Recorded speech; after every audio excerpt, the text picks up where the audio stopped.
കാസർഗോഡ് തുടങ്ങുകയാണെങ്കിൽ കാസർഗോഡ് ജില്ലയെ സംബന്ധിച്ചോളം പറഞ്ഞാൽ കാസർഗോഡിൻ്റെ വടക്കേറ്റം, അതായത് അത്യുത്തര കേരളം എന്ന് നമ്മൾ പരാമർശിക്കുന്ന ഒരു മേഖലയുണ്ട്. ഓക്കെ. അവിടെ കോൺഗ്രസ് പാർട്ടി എന്ന് പറഞ്ഞ സാധനം ഇല്ല. എന്നാൽ മുസ്ലിം ലീഗ് ശക്തമായിട്ടുണ്ട്. മഞ്ചേശ്വരം, കാസർഗോഡ് എന്ന് പറഞ്ഞ 2 താലൂക്കുകൾ. അവിടെ യഥാർത്ഥത്തിൽ മുസ്ലിം ലീഗും BJP തമ്മിലാണ് ശരിക്കുള്ള മത്സരം. CPM അതിൻ്റെ നടുക്ക് മത്സരിക്കുന്നുണ്ട് എന്ന് മാത്രമേ ഉള്ളൂ. CPM-ൻ്റെ ശക്തി കേന്ദ്രങ്ങൾ താരതമ്യേന കുറവാണ്. ഓക്കെ. ഈ മഞ്ചേശ്വരം ഭാഗത്തൊക്കെ BJP വളരെ സ്ട്രോങ് ആണ്. അതുപോലെ തന്നെ ലീഗും വളരെ സ്ട്രോങ് ആണ്. അവിടെ കോൺഗ്രസ് എന്ന് പറഞ്ഞ പാർട്ടി മിക്കവാറും ഇല്ല. CPM അല്പാൽപ്പം അല്ലെങ്കിൽ നാമമാത്രമായിട്ട് ഉണ്ട്.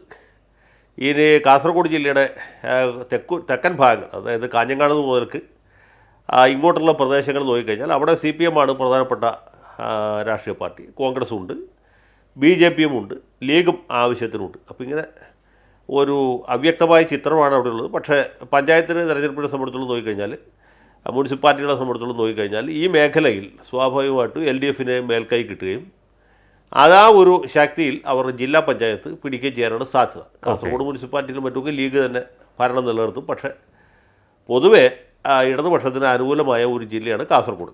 ഓക്കെ. കണ്ണൂർ ജില്ലയിലേക്ക് വന്നാലും സംഗതി ഒട്ടും തന്നെ വ്യത്യാസമല്ല. അവിടെ മുസ്ലിം ലീഗിൻ്റെ ചില പോക്കറ്റുകളുണ്ട്. ഇപ്പോൾ കണ്ണൂർ മുനിസിപ്പാലിറ്റി, പഴയ കണ്ണൂർ മുനിസിപ്പാലിറ്റി, ഇപ്പോഴത്തെ കണ്ണൂർ കോർപ്പറേഷൻ.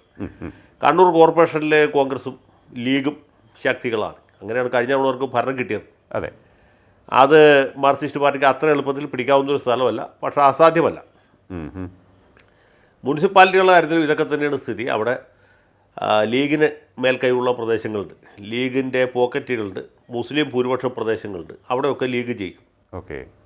കുടിയേറ്റ മേഖലകളുണ്ട്, പേരാവൂർ, ഇരിക്കൂർ എന്നൊക്കെ പറഞ്ഞ്. അതെ. ശ്രീകണ്ഠാപുരം, ഇരിട്ടി, ആ പ്രദേശങ്ങളിലാണ് കോൺഗ്രസ്സിന് ഫൈറ്റ് ചെയ്യാവുന്ന ഒരു സാഹചര്യം ഉള്ളത്. അവിടെ അവർക്ക് ജയിക്കാവുന്നുള്ളൂ. അതേപോലെ തന്നെ കോഴിക്കോട് ജില്ലയിലേക്ക് വന്നാൽ സ്ഥിതി കുറച്ചുകൂടി വ്യക്തമാണ്.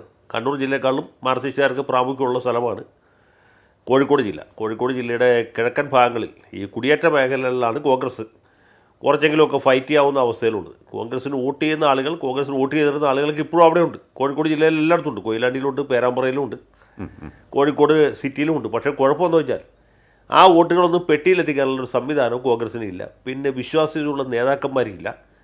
കൊള്ളാവുന്ന സ്ഥാനാർത്ഥികളെ കിട്ടാൻ ബുദ്ധിമുട്ടാണ്. ഇങ്ങനെ പലവിധ പരാധീനതകളുണ്ട്. കോൺഗ്രസ്സുകാരില്ലാത്തതുകൊണ്ടല്ല, പാർട്ടിയുടെ സംഘടനാ സംവിധാനം ദുർബലമായതുകൊണ്ടാണ് കോൺഗ്രസ് കോഴിക്കോട് ജില്ലയിൽ ജയിക്കാത്തത്. ഒന്ന് ചോദിച്ചോട്ടെ സാർ, അവിടെ ഈ ലോക്സഭാ തെരഞ്ഞെടുപ്പിൽ അവർ അത്യാവശ്യം വോട്ട് പിടിച്ചൊരു സ്ഥലം കൂടിയാണല്ലോ. അതെ. കോർപ്പറേഷനിലും അവർക്ക് 17 സീറ്റുണ്ട്, LDF-ന് 51, അതുപോലെ തന്നെ NDA-ക്ക് 7 അപ്പോൾ ആ ഒരു കാര്യം നമുക്ക് ഈ തദ്ദേശ തെരഞ്ഞെടുപ്പിൽ വരുമ്പോൾ കാണാൻ സാധിക്കില്ല എന്നാണ് അങ്ങ് പറയുന്നത് അല്ലേ? അത് നിയമസഭാ തെരഞ്ഞെടുപ്പിൽ പോലും കാണാൻ കഴിയില്ല. ഓക്കെ. ഇപ്പോൾ കോഴിക്കോട് പാർലമെൻറ്റ് മണ്ഡലത്തിൽ MK രാഘവൻ ജയിക്കുന്നത് അദ്ദേഹത്തിൻ്റെ വ്യക്തിപരമായ മേന്മ കൊണ്ടാണ്. അതെ. അദ്ദേഹം മത്സരിക്കുമ്പോൾ അവിടെയുള്ള എല്ലാ കോൺഗ്രസ്സുകാരും, കോൺഗ്രസ് ചിന്താഗതിയുള്ള ആളുകളും, കോൺഗ്രസ് അനുഭാവികളും, ലീഗുകാരും ലീഗ് അനുഭാവികളും എല്ലാവരും തന്നെ അവിടെ പോയി ക്യൂ നിന്ന് അദ്ദേഹത്തിന് വോട്ട് ചെയ്യും. കാരണം അദ്ദേഹത്തിന് ആ രീതിയിൽ ആളുകളെ ആകർഷിക്കാനുള്ള കഴിവുണ്ട്. നേരെ മറിച്ച് ഞാൻ നേരത്തെ പറഞ്ഞില്ലേ, ഈ കോൺഗ്രസ് നിർത്തുന്ന സ്ഥാനാർത്ഥികൾ പുള്ളിയും പവർ ഇല്ലാത്തവരാണ്. ഒരു സ്ഥാനാർത്ഥിയുടെ മുഖം കണ്ട് വോട്ട് കൊടുക്കാൻ ആളുകൾക്ക് തോന്നണ്ടേ? അങ്ങനെയുള്ള ആളുകൾ, വോട്ടർമാരെ ആകർഷിക്കാൻ കഴിവുള്ള സ്ഥാനാർത്ഥികൾ കോഴിക്കോട് ജില്ലയിൽ കോൺഗ്രസിനെ അവതരിപ്പിക്കാൻ കഴിയുന്നില്ല. കോഴിക്കോട് നിന്ന് അവസാനം ജയിച്ച ഒരു കോൺഗ്രസ്സുകാരൻ സുജനപാലായിരുന്നു. അദ്ദേഹം മരിച്ചിട്ട് കൊല്ലത്രേ. സുജനപാലിന് ശേഷം ഒരാൾ ഒരു കോൺഗ്രസ് ടിക്കറ്റിൽ കോഴിക്കോട് ജില്ലയിൽ നിന്ന് നിയമസഭയിലെത്തിയിട്ടില്ല. അതാണ് കോഴിക്കോടിൻ്റെ പരാധീനത. അത് കോഴിക്കോടിൻ്റെ പരാധീനതയല്ല, കോൺഗ്രസ് പാർട്ടിയുടെ സംഘടനാ സംവിധാനത്തിൻ്റെ പോരായ്മയാണ്. ഓക്കെ. നേരെ മറിച്ച് ഈ കുടിയേറ്റ മേഖലകളിൽ, അവിടെ ഈ തിരുവമ്പാടി, താമരശ്ശേരി, ആ പ്രദേശത്തൊക്കെ ഇവർ കോൺഗ്രസ്സുകാർ, പ്രത്യേകിച്ച് ഈ ക്രിസ്ത്യൻ കുടിയേറ്റക്കാർ സ്ഥാനാർത്ഥികളായി മത്സരിക്കും, നല്ലപോലെ ഫൈറ്റ് ചെയ്യും, ജയിക്കുകയൊക്കെ ചെയ്യുന്നുണ്ട്. മുസ്ലിം ലീഗിൻ്റെ പോക്കറ്റുകളുണ്ട്, കൊടുവള്ളി പോലെയൊക്കെയുള്ള സ്ഥലങ്ങൾ, അവിടെയൊക്കെ അവർ ജയിക്കും. ഈ മുസ്ലിം ലീഗ് ജയിക്കും. കുടിയേറ്റ മേഖലകളിൽ മാത്രം കോൺഗ്രസ് ജയിക്കും, ബാക്കി എല്ലാ സ്ഥലത്തും CPM ജയിക്കും. അതാണ് കോഴിക്കോട് ജില്ലയുടെ ഒരു രാഷ്ട്രീയ ചിത്രം. അത് കോർപ്പറേഷൻ തെരഞ്ഞെടുപ്പിലാണെങ്കിൽ ശരിയാണ്, അതല്ല പഞ്ചായത്ത് തിരഞ്ഞെടുപ്പുകളിലാണെങ്കിൽ ശരിയാണ്, നിയമസഭാ തെരഞ്ഞെടുപ്പിലും അത് തന്നെയാണ് സ്ഥിതി. പാർലമെൻറ്റ് തെരഞ്ഞെടുപ്പിൽ തികച്ചും വ്യത്യസ്തമായൊരു ചിത്രമാണ്. ഇപ്പം വടകര മണ്ഡലത്തിൽ K മുരളീധരൻ ജയിച്ചു, അല്ലെങ്കിൽ മുല്ലപ്പള്ളി രാമചന്ദ്രൻ ജയിച്ചു. ഇത്തവണ നമ്മുടെ ഷാഫി പറമ്പിൽ ജയിച്ചു. അത് വേറൊരു സ്ഥാനാർത്ഥി നിർത്തി നിയമസഭയിലേക്ക് മത്സരിക്കുമ്പോൾ ഇത് നടക്കില്ല. ഇതാണ് അവിടുത്തെ യഥാർത്ഥ പ്രശ്നം. ഓക്കെ.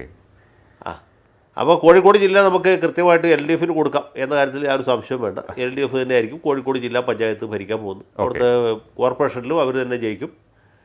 അതുപോലെ ഭൂരിപക്ഷം പഞ്ചായത്തുകളും അവർക്ക് തന്നെ ആയിരിക്കും.